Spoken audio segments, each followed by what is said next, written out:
Hello everyone, welcome to Insights. My name is Nnamdi Odipo.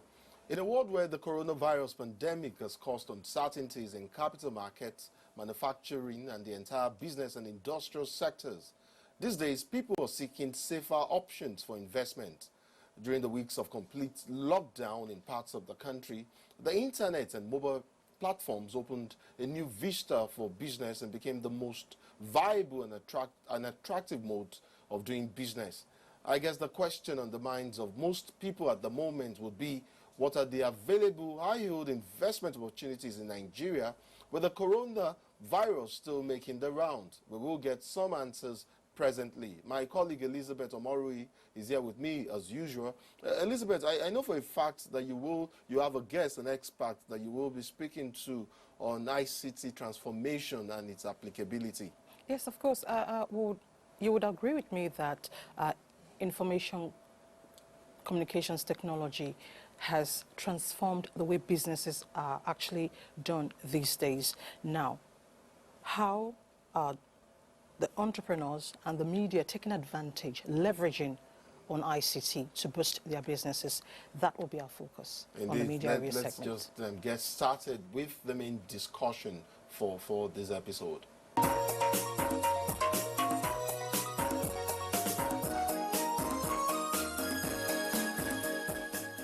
In spite of the shutdown and gloomy picture that heralded the coronavirus pandemic in Nigeria, quite surprisingly, some businesses flourished.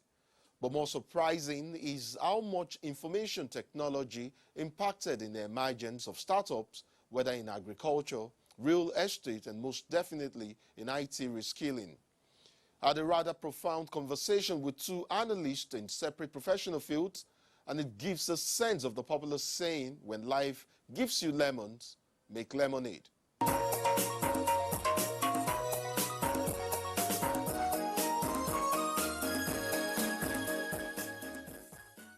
Chuma Nagbado is an entrepreneur and co-founder, Umaru Uno, a design hub operating out of Lagos. Chuma joins me via Zoom. And Dr. Joshua Egbagbe is a business venture analyst with buyers in real estate. Gentlemen, welcome to Insight. Thank you. Thank you, Namdi. Thank you. I figure I'll begin on a philosophical note coming from what the world is currently facing at the moment and our penchant to think survivor in spite of challenges. I guess, Chuma, you are in a position to speak to these issues squarely, well, because you're currently working with a community of young people across the continent. Lay the groundwork for us in terms of what is most talked about at the moment. I mean, the most talked about issues, what they are when it comes to business startups and enterprises at a time like this. Chuma. Okay, thanks for that opportunity.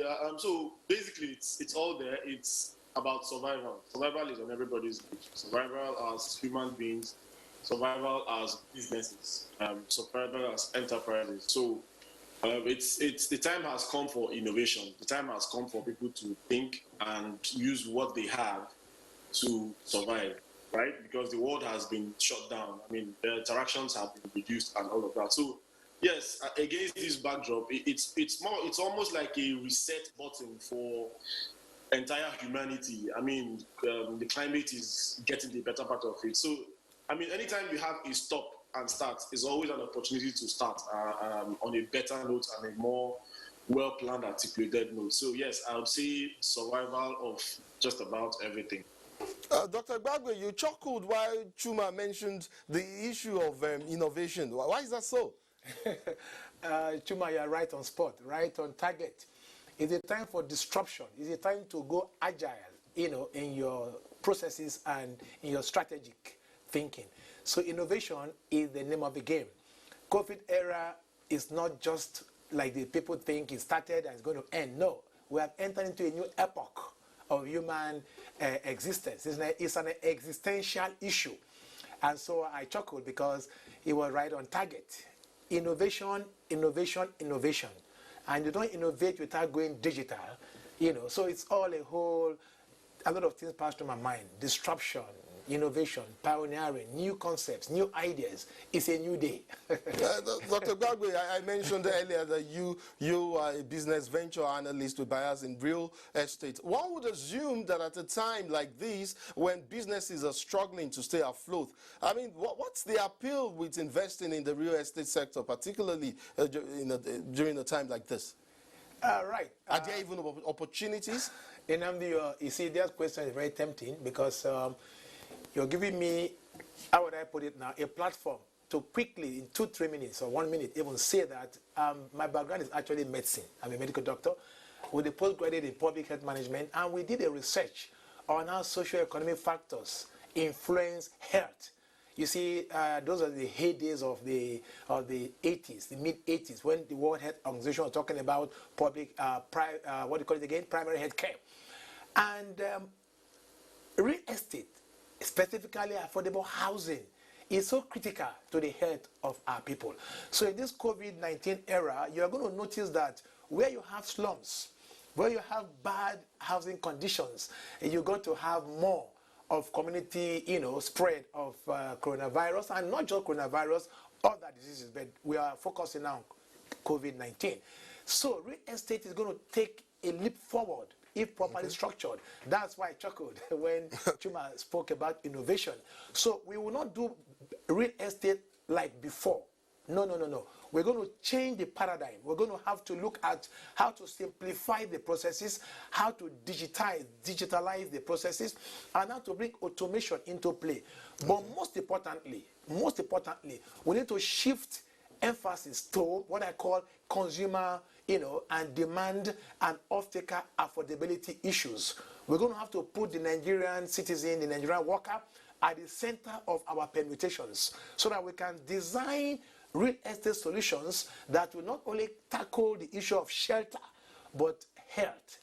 Okay? That's what I think is going to happen. Dr. Gbagbe, we'll come to the issue of solutions when we highlight certain social and economic challenges and how some of the solutions can address the issues raised. But Chuma, I'll come to you now. The markets are struggling. There is growing youth unemployment. I mean, it's still an issue. But if I do know something about the Nigerian youth, it is the ability to maintain optimism in the face of challenges and building a promising future that thrives in business and industry. How critical is the element of evolving workable ideas, and what are the tools that we probably or the people might need or are needed in translating ideas into reality in terms of business? Chuma.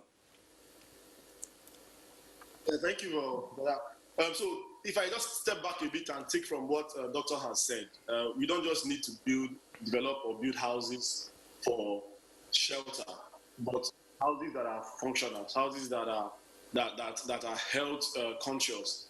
The greatest resource that we have, like you just rightly pointed out, is the youth. It is said that we have between 60-70% of Africans are below 40 years. I find that very scary, and I think it's some landmine that we are yet to tap. So the greatest resource we have is our youth. Now, how do we tap that youth? We need to create the platforms, the channels. We need to create that enabling environment where the human capital, the human intellect can be put to ultimate use.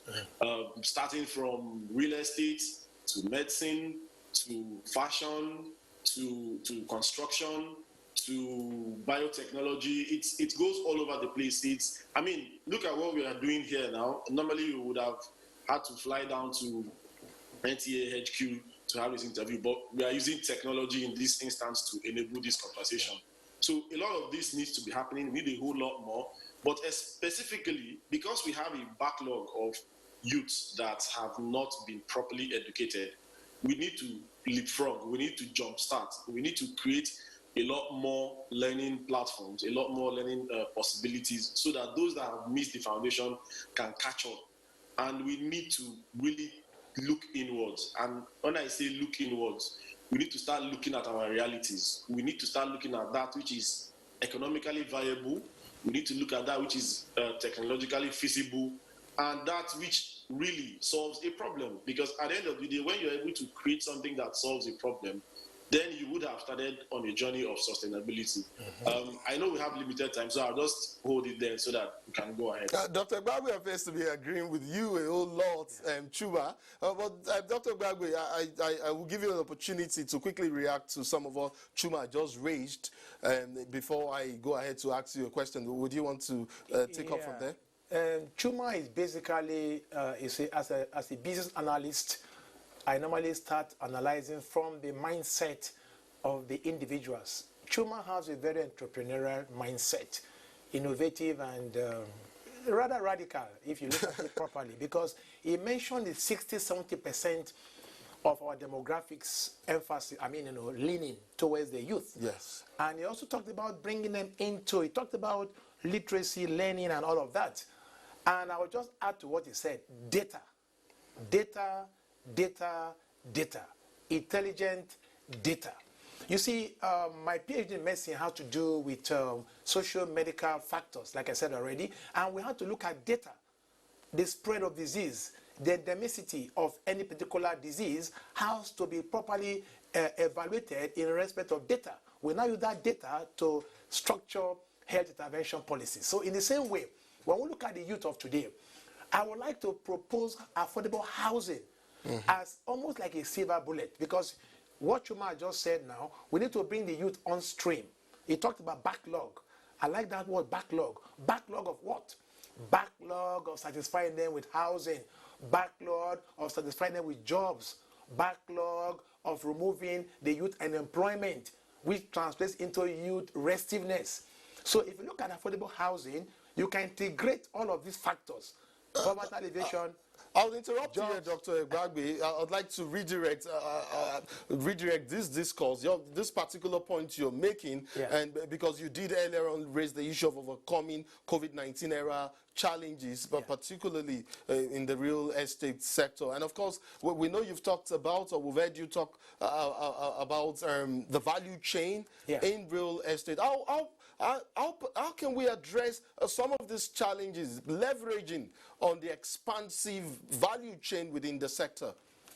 Well, value chain is a very interesting concept which is still taking root in developing countries.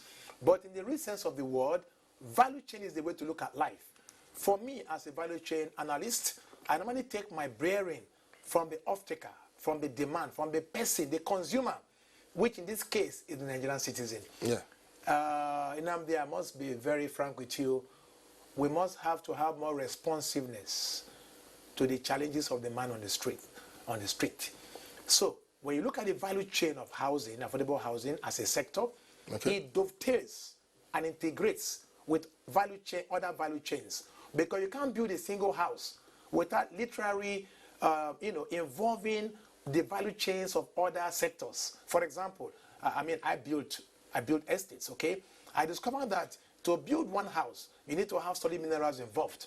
You need to have energy, solid minerals, because I was going to step in there and ask you to create linkages for how opportunities can be created for young persons. Yes. And of course, considering our teaming unemployed youth. So housing is, I consider it a silver bullet. Let me tell you something people forget. The US, Britain, and other developed countries actually use construction, housing specifically, to jumpstart economies. After the Second World War, the US had to take a very radical approach to mortgage-backed housing. They were able to house hundreds of thousands of Americans, including, of course, the soldiers, because housing has linkages, like you just pointed out, Nnamdi, with other industries. Solid minerals in Nigeria is neglected. If housing is brought into focus, you're going to have your sharp sand, your granite, your kaolin, your paint industry, your cement is all solid minerals based. Continue, look at power. Your electricity circuits in the house. Everything to do with power, we drag in the power people. Okay, let's look even at the issue of the artisans. Wow, for every house built, you have about 5 to 7 artisans. So the youth are the ones. When I built an estate in Bauchi, I discovered that the site was busy with young people, bricklayers, okay, that make blocks, people that create the daily paid work, even the people that come to cook on site. Okay, then you look at the fact that the people that do the welding, welders, Okay. you know, you have the carpenters, wood. It's a complete integrated sector. If Nigerian government would today, if our dear President Muhammadu Buhari would agree that it should put housing at the center of our post-COVID-19 era, it will jumpstart the economy. I have a blueprint, or not me. Well, I belong to a group called, Okay. called the Housing Development Advocacy Network, HDAN. And we are a lot of experts on that group. We are developing plans, strategies, how to jumpstart Nigeria's economy with affordable housing at the middle. So we need data. Okay. Let's pre-qualify. Let's do an affordability analysis, profiling. Now there's digital. So we Okay. can do it easily. 1 million Nigerian youth, let's get them into the indexes of affordability. Then we can structure a national plan around that. Dr. Almost like Gbagbe. a Marshall Plan. In this case, a Joshua Plan. Thank you. I'd like to move over to Chuma now. Chuma, I know your platform Mbaro gives you an avenue for social interaction. I'm also aware of your new initiative that you've called The Collective. I actually saw it somewhere in the social media. How exactly does The Collective factor in the drive to engage young people in providing solutions to some of the social and economic problems existing in our country, in Nigeria?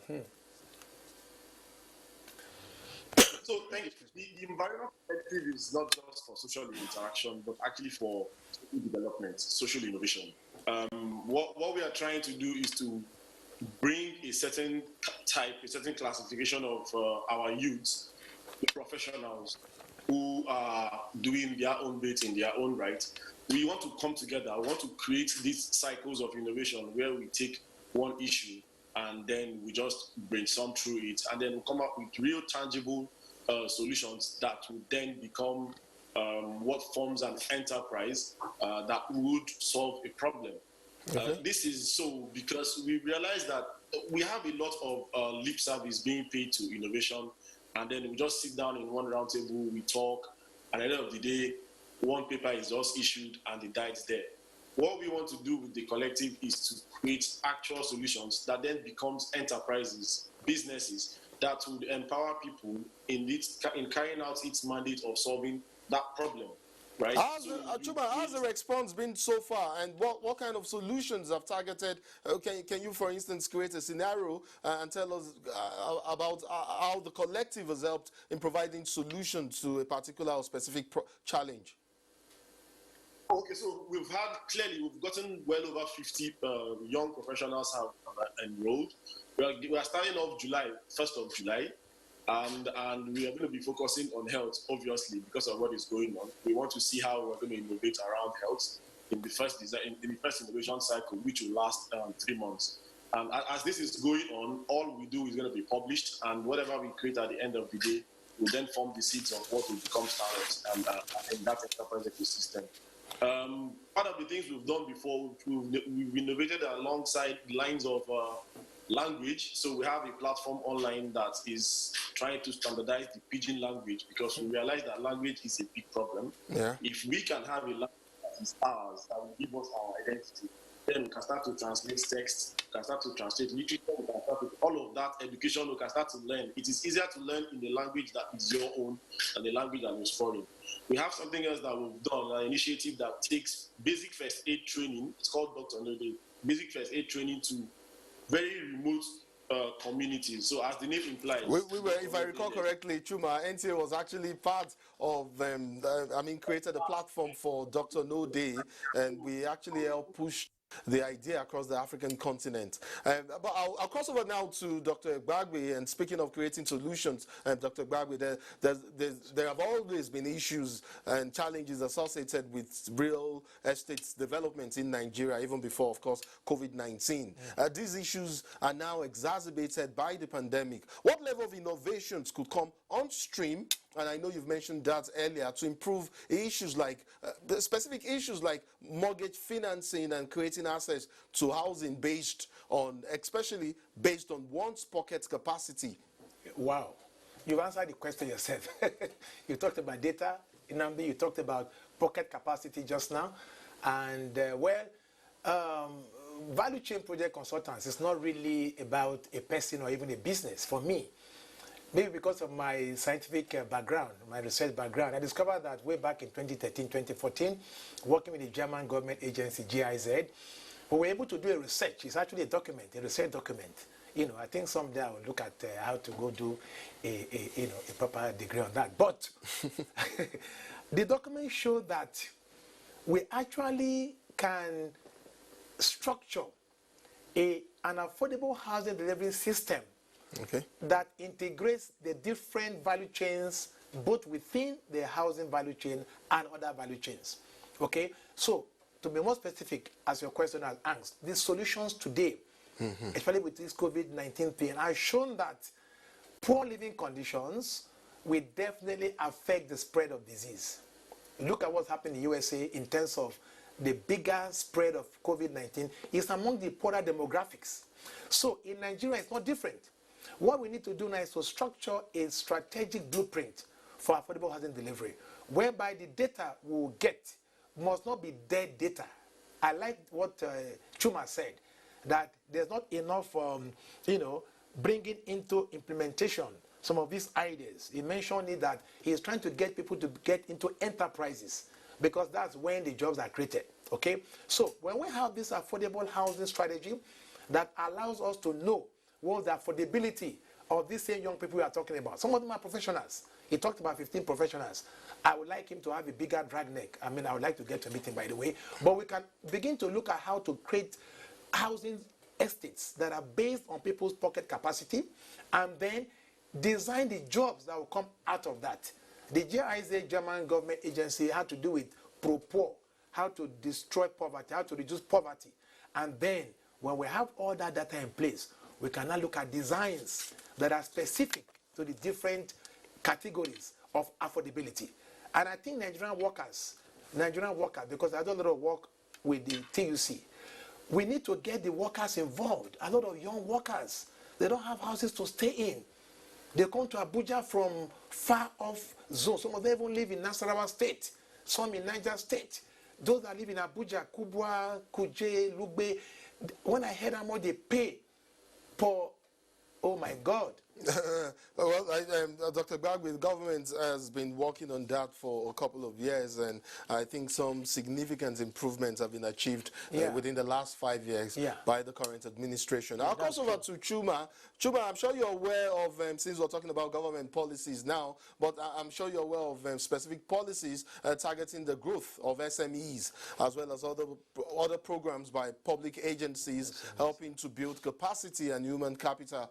In light of the impact of COVID-19 on the business environment, what kind of tweak do you envisage or hope for as we look ahead? Framework of governance, really.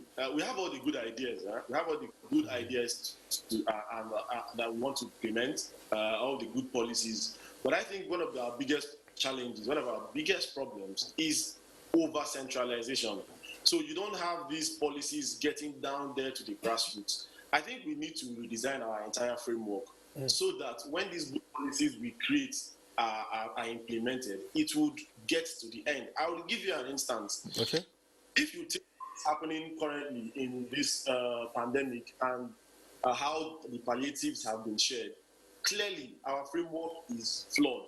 I mean, even if with all the government's intention of feeding every citizen, it cannot do it because the framework of our existence is flawed. So you derive from what Doctor is saying about focus on housing, I totally agree. Look, if you turn this country to a construction jungle, crime will drop. Living standards will improve because people will not be idle. People will be earning, and they can take care of themselves. We will build houses. We will build. Even if we borrow the entire money to do this, that activity will be able to generate. Imagine going on building rail lines to connect every state capital in Nigeria. That project alone, and houses and the cities that will develop alongside those tracks, and all the value chain, how it will trickle down. But basically, and most importantly, is that we need to start allowing our government, we need to decentralize our government. Government needs to get down to the grassroots. most of these policies should be implemented by the local governments. It's quite interesting. I have two guests. One Dr. Egbagbe, who has a medical degree but with bias in real estate. Chuma, I know also. I mean, has some linkage of bias in real estate, in housing for that matter. But gentlemen, let's try as much as possible to try to make our discussion more expansive and look at more generic issues of investment opportunities in areas, because you seem to be focusing purely on housing. Dr. Egbagbe, I'll ask you the same question that I asked Chuma earlier with regards government policies targeting the growth of SMEs and businesses. What kind of tweak would you like to see as we approach the post-COVID-19 era? Right. To be very clear about this, the housing thing is not because we just have a bias. But don't forget, I'm a strategist, I'm a business analyst. I've looked at the different economic factors in this country. And without bias, I mean, I wasn't born a builder, for goodness sake. But having studied all the sectors, even energy, even agriculture, I discovered that housing is such a silver bullet. But let me go to government policy. Let me be specific. Do you know that SMEs can do best when you have a sector that can engage them? For example, artisans. There's no other industry I know. Agriculture is similar, but agriculture has a challenge, which I will leave for another day discussion. But today, SMEs, if you go into the construction industry, okay, maybe that word housing begin to look too much in this Zoom conference. Look at the welders, look at the carpenters, look at the electricians, look at the people that do the roofs, look at those that do ordinary carpentry work, all manner of Bank of Industry should begin to focus more on housing. The block making industry alone is driving so much job creation, okay? The carpentry industry alone, if we have a very strategic sector that can absorb this youth, that can take them in and have an exit. One beauty why I love housing, excuse me, Mr. Nnamdi, is that the affordability factor can be factored into their payback. You talked about mortgage finance earlier on, right?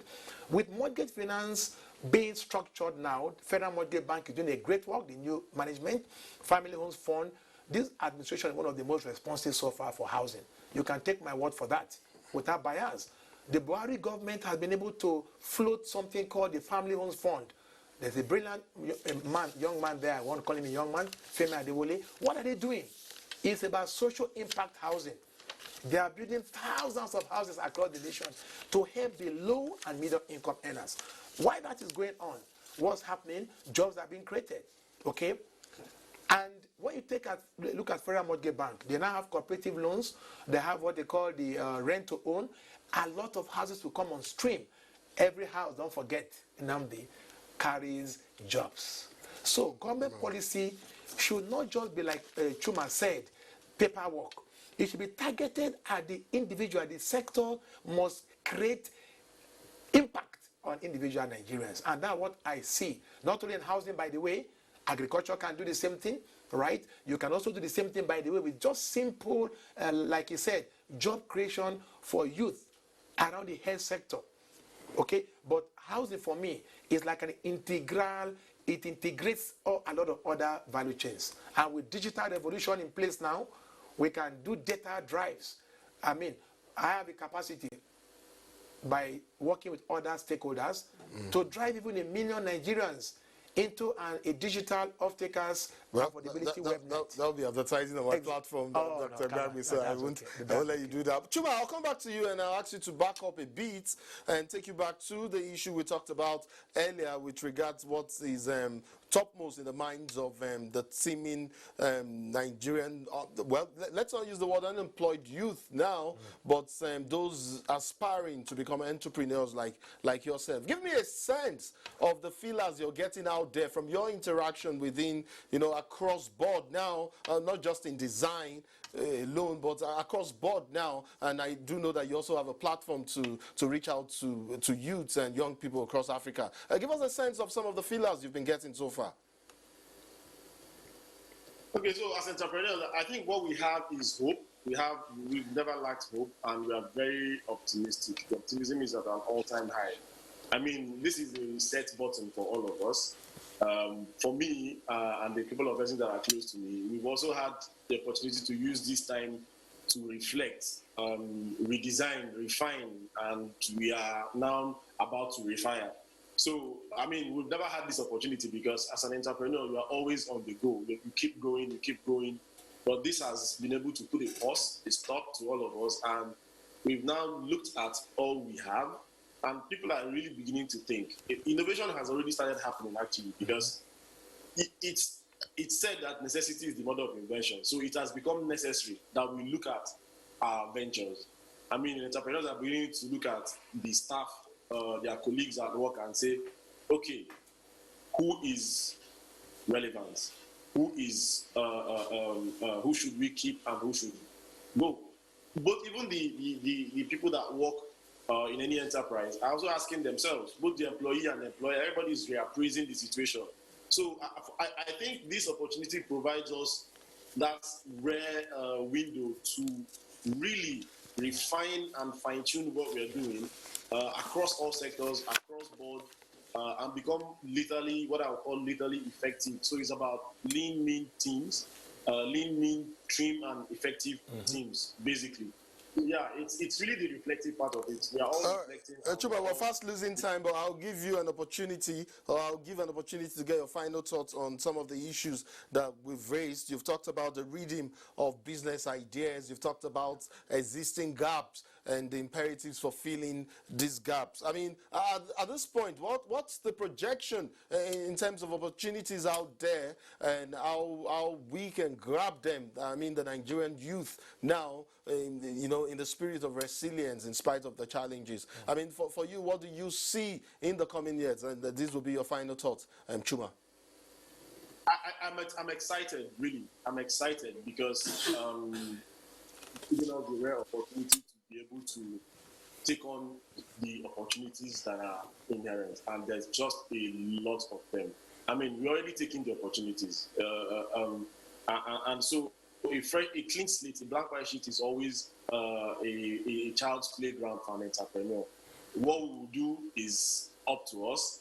The world is on stop, and it's giving us, and when I mean us, I would say Africans, the opportunity to, say, look, we can actually survive on our own.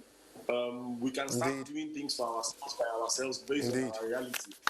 That opportunity is what I would say is getting people like me excited, and we are just raring to go. We're just waiting. I mean, for one, I'm just waiting for the world to have some semblance of reopening and to take on this opportunity and see what we can do. There's just a lot to solve. There's just a lot of problems to solve, and that is the solutions are out there. Very quickly, Dr. Gbagbe, I would like to get your final thoughts on some of the issues we've raised.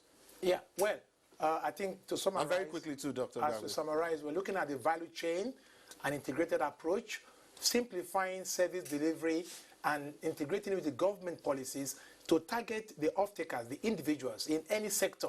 And don't forget, I suggested we should look at the sector that can best integrate the different value chains. And that's why I propose the affordable housing sector. It's been exciting, really, talking with, Chuma across the nations because of Zoom technology. Zoom has increased their value by God knows how many percent. I think they're about $50 billion now. Indeed. So technology is going to play also a central role. Unfortunately, we're out of time. I would have loved for us to talk about the issue of information technology transformation and how much it has impacted across board. I mean, whether in agriculture, whether in housing, real estate, like you've said, or whether in design. I mean, it's fascinating and it's been quite impactful. Gentlemen, thank you very much indeed for your thoughts on investment opportunities in Nigeria amid COVID-19. Chuma Anagbado is an entrepreneur and co-founder. Umaru Uno, a designer operating out of Lagos. Dr. Joshua Gbagbe is a business venture analyst with buyers, like we said, in real estate. Thank you both for coming on Insight. Thank you, Nnamdi. Thank you, viewers. Thank you.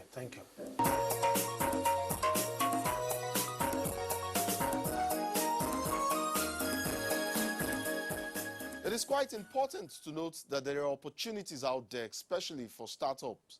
I guess innovation is the key word. From business now, we'll move on to politics. June 12 is now synonymous with democracy in Nigeria. I reckon many still remember June 12, 1993, and what transpired to inspire the designation of June 12 as Democracy Day in Nigeria. Well, for those too young to remember and those born after June 12, 1993, why don't we give you a quick recount of the events of that day and a beat on demand in the center of the entire episode. So much has changed in Lagos State since the year 1993. But sometimes when you listen closely, you could still possibly hear some of the ghosts of June 12. In the Alakpere Ketu axis of Lagos, a giant reminder stands. Towering 46 feet above ground level, this memorial statue depicts the persona of the man caught in the center of the June 12 story.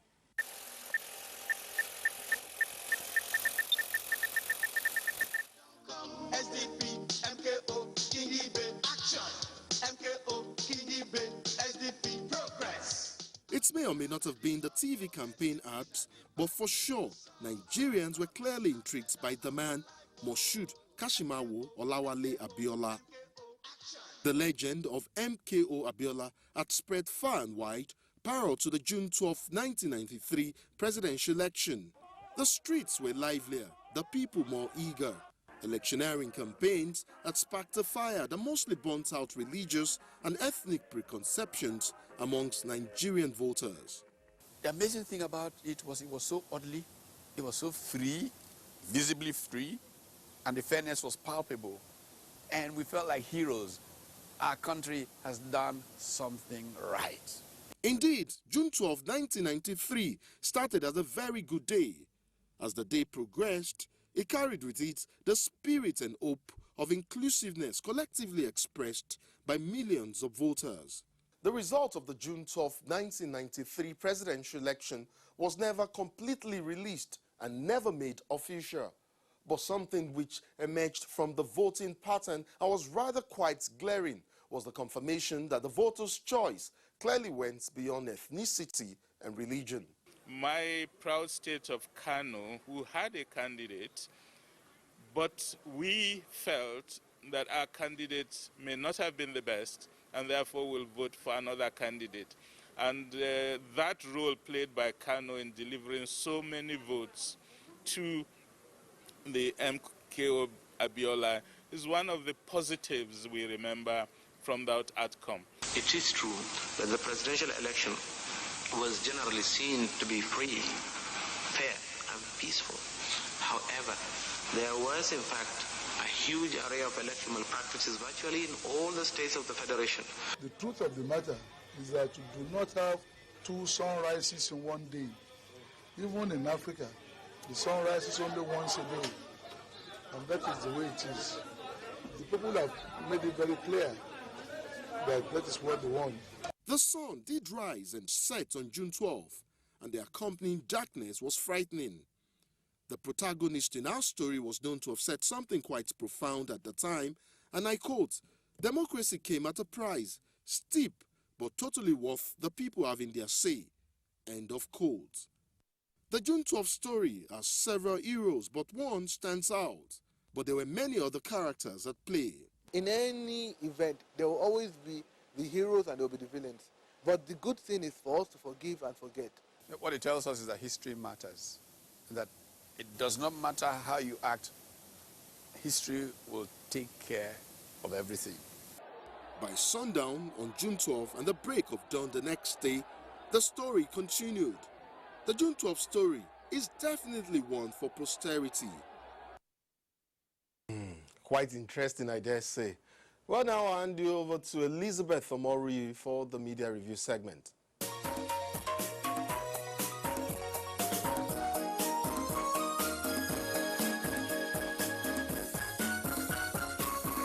Thanks for joining us on the media review segment this week. Since the outbreak of coronavirus, nations have resorted to the use of ICT to solve basically human and economic problems.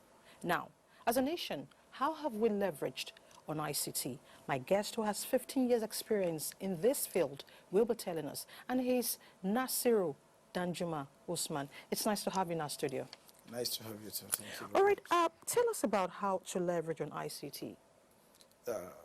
Definitely, as you know, information communication technology has been a world-class moving services of delivering services via short distance. What I mean by short distance, without you going through the airways, the road, the rail, and things like that.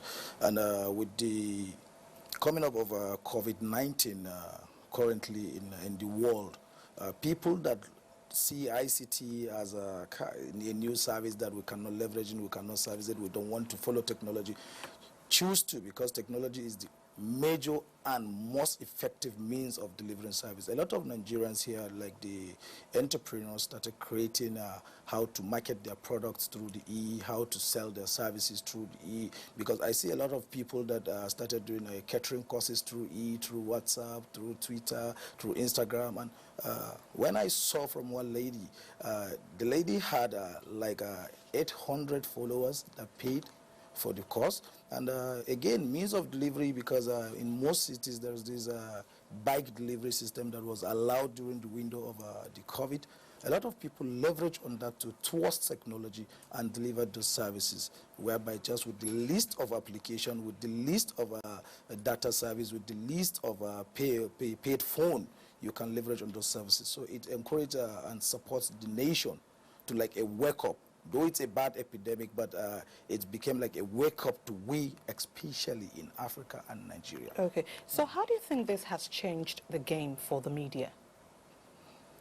Okay, the media is also a technology-based service, and it has changed to the media because the ways of information gathering.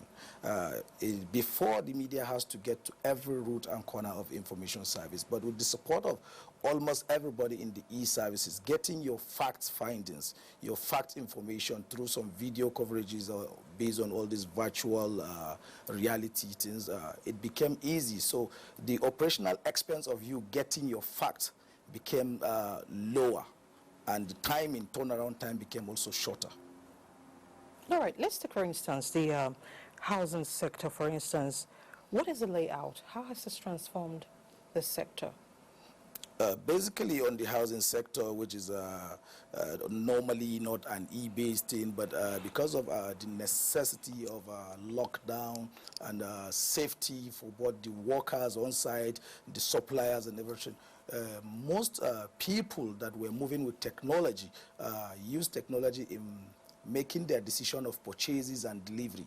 What I mean by purchases and delivery, a normal real estate guy has to go to the market, spend a day choosing tiles, choosing roads, choosing toilets, but due to the necessity of lockdown and the effectiveness of technology, a lot of people introduce even their lay suppliers to, gentlemen, get me these videos, or if you don't have a website, get me these videos, send to me, I make my decisions, you deliver them, and the people in my site, they do the video of the receiving, whereby transferring just virtual records to the administrative people, and administrative people updating it. So the turnaround time, it's reduced, and I don't even see people in real estate and other sectors going back to the normal way of business, because a normal thing that you spend a week now, with the necessity and with the effectiveness of technology, you can use hours to take the decision. You can use a day to get the delivery, and whereby it reduces all those logistics expense and other operational costs in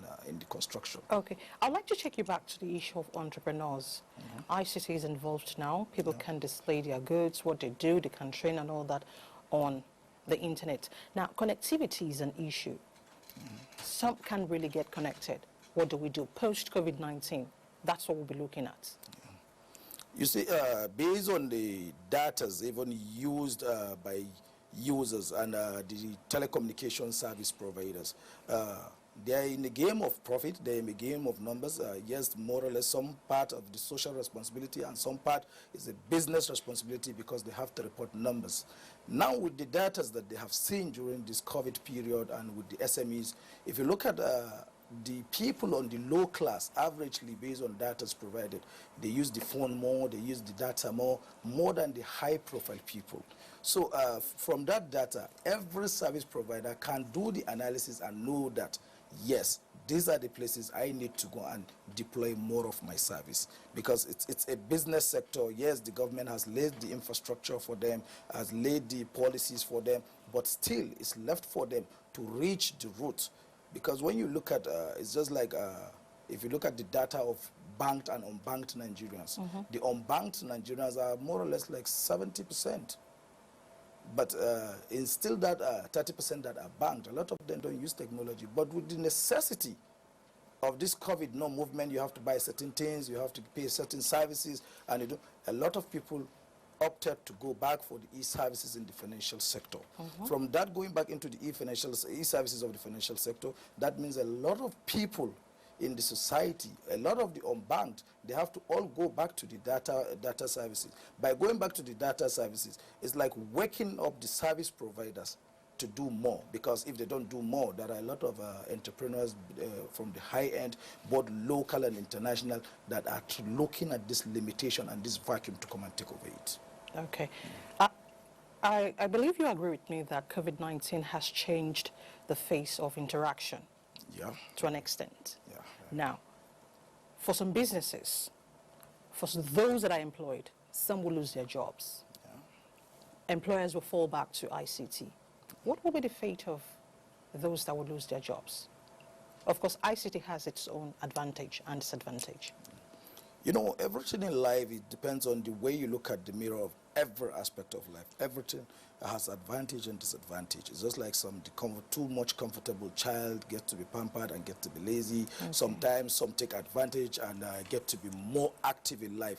The laid-back child sometimes get to accept it like a destiny and get to be weak. Some take it as a challenge and move up. It's just like the parents, the teachers. A lot of schools during this COVID have to create an e-system. Some that they don't have the technology, what they did, they just created using the WhatsApp platform, some the Instagram platform, to start doing programs. Why are they doing all these programs? Yes, it's for them to stay in business. And so if today technology is taking away your business, it has to do with what have you been doing first for capacity building? Yes, we know a lot of people will have to go. But when you look at, we are from the Nigerian sector, part of the world, we are too comfortable with the paid job, paid job, paid job. There are people that said during this COVID, it's like a wake-up and a turning point for them in their life. So it's really sad for you not planning to retire, not planning to change sector, and you just get maybe a 30 days notice that you're going. But it's a wake-up call for us to think ahead and to always be productive. When I mean productive, not just on the job, but thinking of a life out of the job. Because I personally have changed career 3 times or 4 times. So if I can change careers, somebody else can. Some needs a startup capital to change, but I always tell people that the most important asset is the brain. And the brain is not that you have everything in it. You research, you study. That's why in every walk of life, that is what they call capacity building. You see women in the house that they are fully housewives, but they are studying so as just to serve the house, to learn from friends, to learn from technology, how to cook, how to take care of babies, how to do everything. And that's why they keep on, the marriage keeps on moving. So even people that are thinking, oh, their jobs might be affected, have to think out of the box, or rather out of the building. So thinking out of the box is very important now. It is. Post-COVID-19. It is a must. A must. Yeah. Okay. For the public sector, how do we drive this with the public sector? Because there's so much interaction in the public sector. You see, a lot of the interaction in the public sector is just the fear of the unknown. And you see, an average human being is too scared and skeptical of change. Change, definitely, the aim of change is a positive result, but change can come aggressively engineering. So we are scared of change, and the comfort in the public sector, people, just like this COVID-19 era, government people are paid, private people, some were paid partly, some were not even paid. So you see, if you know that if you don't get this, you won't be paid, if you get this, you won't be paid. So it's just about for the public sector to go back and make more emphasis on the KPI. key performance indicator, because you see some people are actually redundant, where other people know that their sector and their department that are working, it's very active. If they are not uncompetitive, if they are not on top of their toes, on top of their games, definitely they'll be out of that department. So for those people in the public sector, it's left for the HR or the administrative department to go back to the setting criteria of watching the key performance indicators for the people and improving. That's why they're meant to train and retrain and retrain, so as to move on top of the game. Okay. As a nation, Nigeria, let's talk about our economy. Are we fully leveraged on ICT? Definitely, we have not. Okay. But the platform is there. It's just like... and why are we not using the platforms? I can't say lack of knowledge. Okay. Because you see the average man in Nigeria use a very expensive phone, but when you take that phone and look at the phone, the person uses just like 20% of the functions of the phone. Oh. So we're just a classic environment, showing up of the things. But if we are really using the services of the technology that we have, a lot of our operational costs, some people might even go say, I'm not working for the public sector anymore. I want to go private, because they'll get to see that their startup capital is just their phone, their data, and their brain. That's all. So if we are really leveraging on that technological services, what we have on the platforms we have, on the services providers that we have, we're not even using 50%. So what's the way forward? The way forward is for the public sector needs to enlighten more people. The services providers is not just about selling because they're getting the money back. They need to do like a social responsibility to enlighten people more, to educate people more, not just looking at the profitability aspect of it. In their corporate social responsibility, they should take it downwards to personal social responsibility, from their staffing to the rural areas, enlightening people, because even this education, there are some education that you don't need to go back to the classrooms because of the technology. And we have the services way back, years back, but we don't even know it's COVID that wakes up people, COVID-19 that wakes people to it. Just last week, I had a call from London School of Banking and Finance. There was a course I was meant to go for, but this COVID made me not to go. They made the course into E. You will see Wharton University in Pennsylvania going E. You see Harvard going E. That is a course I went for in 2016 in Harvard. Now they are doing it in E. So if the world-class countries on technologies are all going back to do E, and the services, you're still getting it online real-time. If you can get those services from Nigeria online real-time, then that means we had the platform. It's just that we are not utilizing it. So now that it's becoming a necessity, we're waking up and we're learning and we're getting to use. See the governmental meetings that is being done on various platforms. So now imagine the operational expense, the risk, the hazard that it has reduced. Do you think the government would go back to come in, every governor coming to Abuja, every director sometimes coming to Abuja? It will even save cost, save more lives. That's the operational expense. And that's the part of the health hazard. And those man hours that they're meant to do on air, on the road, will be used for them to think well, act more. Definitely in every week, executive council or economic council, for the people to get to those meetings, like the economic council, they need minimum of a day or two. So imagine now in a month, every governor is going to get more 4 or 8 days to work on, just because he is doing virtual programs. Every minister will be in his office, his people will be waiting for him, he will just do the virtual meeting, 1 hour, and it's gone. Imagine the cars, the fuel, the drivers, the risk, all those things. It's taking off. But it's not taking off. That money can be diverted to say, okay, let's train the staff more. Of course. Let's promote bonuses for the staff. It can be, there is a way of incentives to move up. All right, Mr. Nasser, I've been having signals that we have to stop the chat. I want to thank you for your time. And I hope when we call you again, we'll have more time to talk. Thank you so much. Thank you very much. ICT is key, so let's leverage on it. That's it on the Media Review segment this week.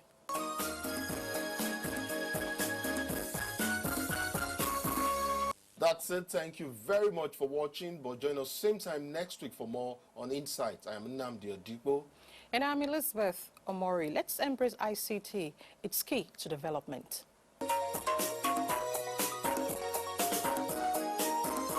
You can follow us on all our social media platforms: Facebook at NTA Network News, Instagram at NTA Network, Twitter at NTA News Now, YouTube at NTA News Online. Or visit www.nta.ng. For live streaming, visit www